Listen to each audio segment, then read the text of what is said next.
कोविड-19 के दौरान लाइसेंस शुदा हॉस्पिटल्स ने कोविड के बाद अपनी सुरक्षा व्यवस्थाएं बेहतर नहीं बनाईं। उनके लिए ज़रूरी था कि आकस्मिक चिकित्सा व्यवस्था के लिए दिए गए लाइसेंस का दुरुपयोग न किया जाए और वे अपनी सुरक्षा संरक्षा के प्रति जागरूक हों। यह घटना 1 अगस्त 2022 में चंडाल भाटा क्षेत्र स्थित एक हॉस्पिटल की है, जिसे new life multi specialist hospital के नाम से जाना जाता था।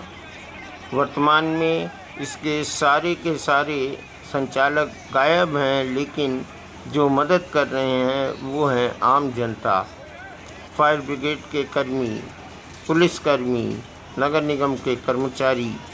ये देखिए किस तरह से लोगों को बचा बचा कर बाहर लेकर आ रहे हैं।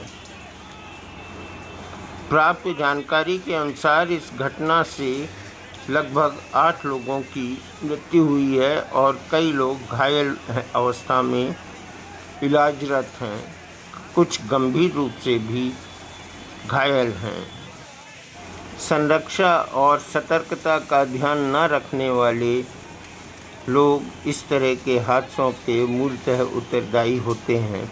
चारों डॉक्टर फरार हैं, 8 लोगों की मृत्यु हो चुकी है और ये जो लोग हैं वो किसी तरह से चिकित्सालय में भर्ती लोगों की मदद के लिए अपनी जान को जोखिम में डालकर अस्पताल के बाजू की बिल्डिंग से लोगों को बचाने की कोशिश कर रहे हैं। कई लोगों को तो यह भी नहीं मालूम कि उनके पेशेंट के साथ क्या घटनाक्रम हुआ है। लोग उनको दिलासा अवश्य दिला रहे हैं, लेकिन सभी जानते हैं कि भीतर इतनी भयावह आग जो एक लाक्षागृह की स्थिति निर्मित कर रही है। मेरा यह सुझाव है कि ऐसे भीषण अग्निकांड जैसे उपहार सिनेमा दिल्ली का भीषण अग्निकांड हुआ था, उसी तरह से ये सारे और भी घटनाक्रम जो देश विदेश में घटते हैं, उसके लिए सुरक्षा संरक्षा का स्वयं ध्यान रखना चाहिए। इसमें कोई शक नहीं कि सरकार कोई एडवाइज़री जारी करेगी। इसमें कोई शक नहीं कि सारे पॉलिटिशियंस इस ओर आकर्षित हुए, उनका ध्यान इस ओर आकर्षित हुआ है।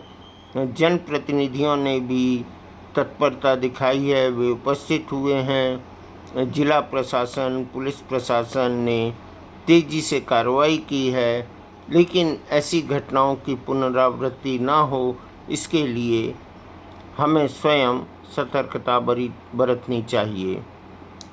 अब हम इस दृश्य को, इस भयावह दृश्य को देखकर द्रवित हैं।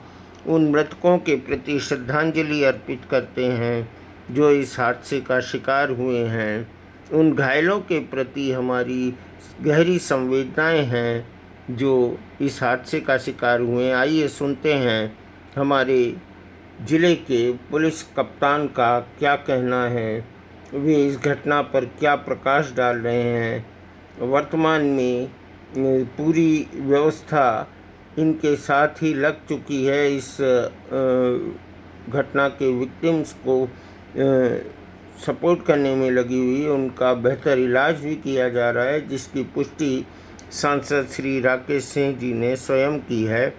ये हम देखते हैं कि ऐसा वातावरण निर्मित भविष्य में ना हो, इसके लिए सतर्कता और एक तरह से व्यवस्था में आमूलचूल परिवर्तन करना होगा।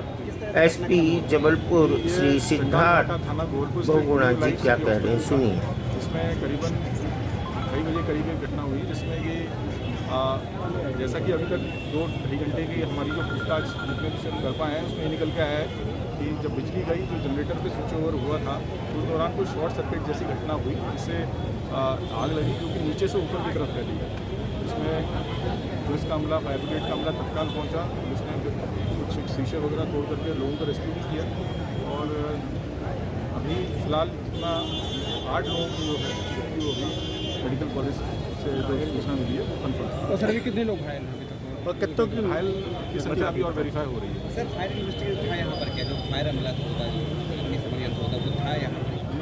फायर ब्रिगेड को जैसी सूचना लगी बुला लिया। नहीं, जो हॉस्पिटलों में वो फायर ब्रिगेड का रहता है।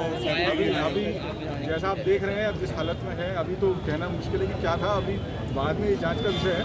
अभी तक जो स्थिति है वो ये जो है। सर घायलों को अभी कहाँ शिफ्ट किया गया है? उनके घायल मैं कुछ मेट्रो में है। Thank you. Collector Jabalpur Shri T Ilayaraja का कथन भी सुनिए। 3 लोग है ना हॉस्पिटल में भर्ती थे, उसके एक का डिस्चार्ज कर दिया, 2 और भी है ना लगातार हम लोग है ना पेशेंट्स का सिचुएशन को भी है ना मॉनिटरिंग कर रहे हैं। उनका भी है ना मतलब आर्थिक सहायता देने के लिए ना। सर जो मौत आग लगने की वजह क्या अभी तक सामने आई है कुछ? नहीं, वो तो इसका तो पूरा जांच करना पड़ेगा, तभी है ना इसमें पता चलेगा। बट कहाँ तक है ना लोगों ने आसपास के लोगों ने बताया कि जनरेटर्स में ना तरफ बस्ट हुआ है, मतलब है ना शॉर्ट सर्किट हुआ है टाइप का। बट वो फायर सेफ्टी का है ना प्रॉपर है ना अभी पूरा है ना जांच होगी, उस जांच के माध्यम से ही पता चलेगा। सर कितनी मौतें हुई हैं, कितने लोग इंजर्ड हुए हैं? कितने मरीज भर्ती थे सर टोटल अभी, और कितने लोगों की मौत हुई है? कितने लोग उस समय थे आपसे क्या सामने आया था? तो ये लगभग ये भी है ना मतलब है ना सिर्फ हॉस्पिटल एडमिनिस्ट्रेशन के साथ हम लोग है ना टच नहीं कर पा रहे हैं। बट हम लोग कहाँ तक है ना स्टाफ और पेशेंट्स है ना कुल मिलाकर अराउंड 25-26 लोगों के ना आसपास है ना इस हॉस्पिटल में थे। 30 बेडेड हॉस्पिटल है। अभी टोटल 8 लोगों का डेथ हुआ, उसमें 3 लोग स्टाफ भी है, 5 लोग है ना पेशेंट्स हैं, 3 लोगों का स्टाफ है। इतना जानकारी है ना हमको मिली है। तो रिमेनिंग लोगों को है ना मतलब है ना पुलिस और है ना हमारे नगर निगम के ना फायर सेफ्टी टीम ने सेफली है ना ऊपर है ना दरवाज़ा तोड़ करके है ना रेस्क्यू कराया गया है।